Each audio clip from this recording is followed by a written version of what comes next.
नमस्ते, Vinod Kumar YouTube channel में आपका स्वागत है। और इस वीडियो में कक्षा 6 के अध्याय संख्या 1 को बनाने जा रहा हूं और अध्याय का नाम है क्या, कब, कहा या कैसे कैसे पता लगाएं। ये जानने के लिए कि कल क्या हुआ था, तुम रेडियो सुन सकते हो, टेलीविजन देख सकते हो या फिर अखबार पढ़ सकते हो। साथ ही यह जानने के लिए कि पिछले साल क्या हुआ था, तुम किसी ऐसे व्यक्ति से बात कर सकते हो जिसे उस समय की स्मृति हो। लेकिन बहुत पहले क्या हुआ था यह कैसे जाना जा सकता है। अतीत के बारे में हम क्या जान सकते हैं। अतीत के बारे में बहुत कुछ जाना जा सकता है, जैसे लोग क्या खाते थे, कैसे कपड़े पहनते थे, किस तरह के घरों में रहते थे। हम खेतकों, शिकारियों, पशुपालकों, कृषकों, शासकों, व्यापारियों, पुरोहितों, शिल्पकारों, कलाकारों, संगीतकारों या फिर वैज्ञानिकों के जीवन के बारे में जानकारियां हासिल कर सकते हैं। यही नहीं, हम ये भी पता कर सकते हैं कि उस समय बच्चे कौन से खेल खेलते थे, कौन सी कहानियां सुना करते थे, कौन से नाटक देखा करते थे या फिर कौन कौन से गीत गाते थे। ओब्लिक लोग कहाँ रहते थे। मानचित्र पृष्ठ 2 में नर्मदा नदी का पता लगाओ। कई लाख वर्ष पहले से लोग इस नदी के तट पर रह रहे हैं। यहाँ रहने वाले आरंभिक लोगों में से कुछ कुशल संग्राहक थे जो आसपास के जंगलों की विशाल संपदा से परिचित थे। अपने भोजन के लिए वे जड़ों, फलों तथा जंगल के अन्य उत्पादों का यहीं से संग्रह किया करते थे।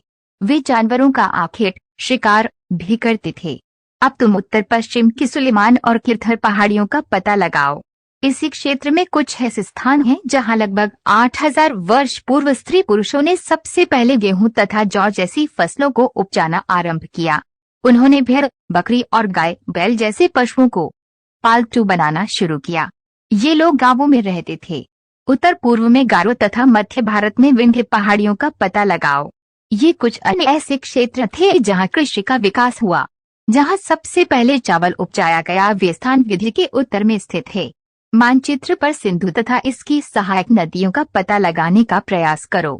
सहायक नदियां उन्हें कहते हैं जो एक बड़ी नदी में मिल जाती हैं।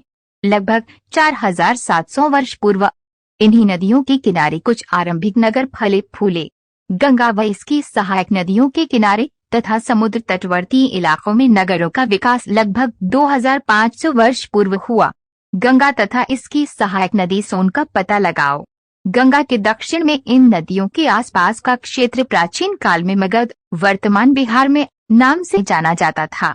इसके शासक बहुत शक्तिशाली थे और उन्होंने एक विशाल राज्य स्थापित किया था। देश के अन्य हिस्सों में भी ऐसे राज्यों की स्थापना की गई थी।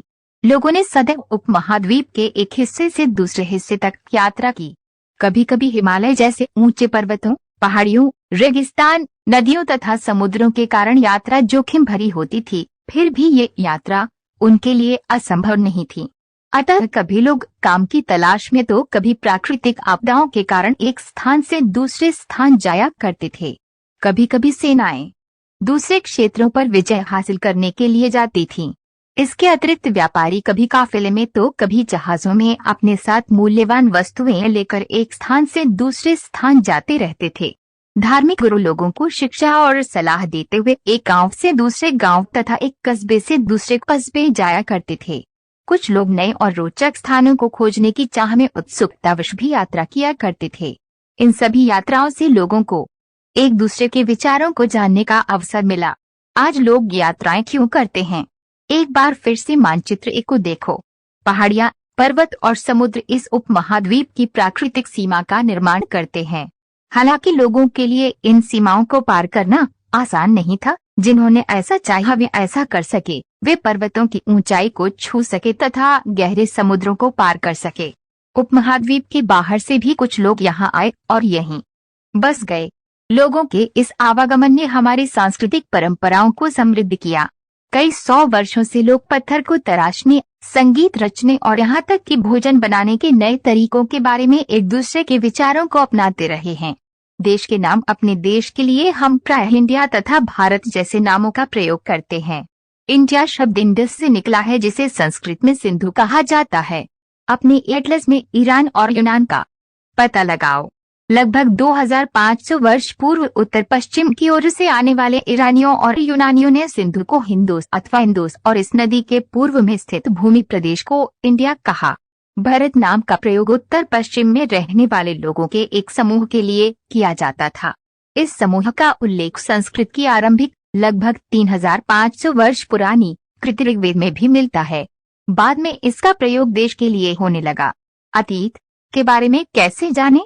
अतीत की जानकारी हम कई तरह से प्राप्त कर सकते हैं।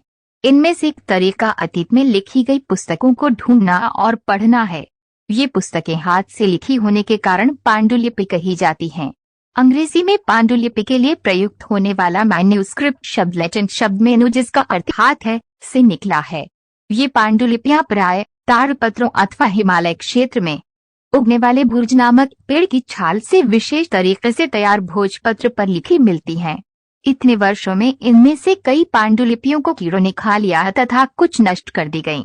फिर भी ऐसी कई पांडुलिपियां आज भी उपलब्ध हैं।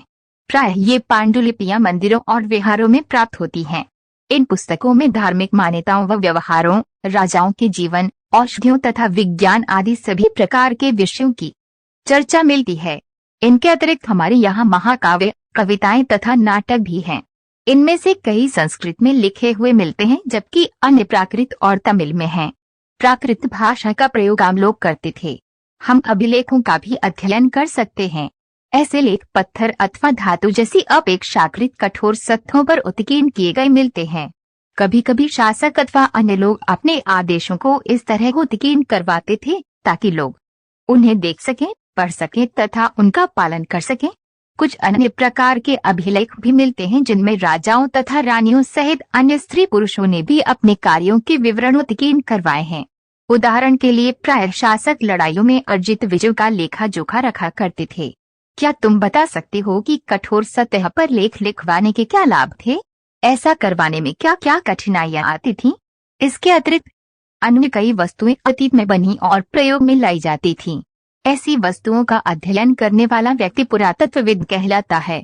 पुरातत्वविद पत्थर और ईंट से बनी इमारतों के अवशेषों, चित्रों तथा मूर्तियों का अध्ययन करते हैं। वे औजारों, हथियारों, बर्तनों, आभूषणों तथा सिक्कों की प्राप्ति के लिए छानबीन तथा खुदाई भी करते हैं। इनमें से कुछ वस्तुएं पत्थर, पकी मिट्टी तथा कुछ धातु की बनी हो सकती हैं। ऐसे तत्व कठोर तथा जल्दी नष्ट न होने वाले होते हैं। पुरातत्वविद जानवरों, चिड़ियों तथा मछलियों की हड्डियां भी ढूंढते हैं। इससे उन्हें ये जानने में भी मदद मिलती है कि अतीत में लोग क्या खाते थे। वनस्पतियों के अवशेष बहुत मुश्किल से बच पाते हैं। यदि इनके दाने अथवा लकड़ी के टुकड़े जल जाते हैं तो वे जले हुए रूप में बचे रहते हैं। क्या पुरातत्वविदों को बहुधा कपड़ों के अवशेष मिलते होंगे? पांडुलिपियों, अभिलेखों तथा पुरातत्व से ज्ञात जानकारियों के लिए इतिहासकार प्राय स्रोत शब्द का प्रयोग करते हैं। इतिहासकार उन्हें कहते हैं जो अतीत का अध्ययन करते हैं। स्रोत के प्राप्त होते ही अतीत के बारे में पढ़ना बहुत रोचक हो जाता है, क्योंकि इन स्रोतों की सहायता से हम धीरे धीरे अतीत का पुनर्निर्माण करते जाते हैं। अतः इतिहासकार तथा पुरातत्वविद दोनों जासूसों की तरह हैं जो इन सभी स्रोतों का प्रयोग सुराग के रूप में कर अतीत को जानने का प्रयास करते हैं। अतीत एक या अनेक? क्या तुमने इस पुस्तक के शीर्षक हमारे अतीत पर ध्यान दिया है? यहाँ अतीत शब्द का प्रयोग बहुवचन के रूप में किया गया है। ऐसा इस तथ्य की ओर ध्यान दिलाने के लिए किया गया है कि अलग अलग समूह के लोगों के लिए इस अतीत के अलग अलग मायने थे। उदाहरण के लिए पशुपालकों अथवा कृषकों का जीवन राजाओं तथा रानियों के जीवन से तथा व्यापारियों का जीवन शिल्पकारों के जीवन से बहुत भिन्न था। जैसा कि हम आज भी देखते हैं, उस समय भी देश के अलग अलग हिस्सों में लोग अलग अलग व्यवहारों और रीति रिवाजों का पालन करते थे। उदाहरण के लिए आज अंडमान द्वीप के अधिकांश लोग अपना भोजन मछलियां पकड़कर, शिकार करके तथा फल फूल के संग्रह द्वारा प्राप्त करते हैं। इसके विपरीत शहरों में रहने वाले लोग खाद्य आपूर्ति के लिए अन्य व्यक्तियों पर निर्भर करते हैं। इस तरह के भेद अतीत में भी विद्यमान थे। इसके अतिरिक्त एक अन्य तरह का भेद है। उस समय शासक अपनी विजयों का लेखा जोखा रखते थे। यही कारण है कि हम उन शासकों तथा उनके द्वारा लड़ी जाने वाली लड़ाइयों के बारे में काफी कुछ जानते हैं, जबकि शिकारी, मछुआरे, संग्राहक, कृषक अथवा पशुपालक जैसे आम आदमी प्राय अपने कार्यों का लेखा जोखा नहीं रखते थे। पुरातत्व की सहायता से हमें उनके जीवन को जानने में मदद मिलती है। हालांकि अभी भी इनके बारे में बहुत कुछ जानना शेष है। तिथियों का मतलब ना, अगर कोई तुमसे तिथि के विषय में पूछे तो तुम शायद उस दिन की तारीख माह, वर्ष जैसे कि 2000 या इसी तरह का कोई और वर्ष बताओगी? वर्ष की ये गणना ईसाई धर्म प्रवर्तक ईसा मसीह के जन्म की तिथि से की जाती है। 2000 वर्ष कहने का तात्पर्य ईसा मसीह के जन्म के 2000 वर्ष के बाद से है। ईसा मसीह के जन्म के पूर्व की सभी तिथियां ईसा पूर्व, ईसा से पहले के रूप में जानी जाती हैं। इस पुस्तक में हम 2000 को अपना आरंभिक बिंदु मानते हुए वर्तमान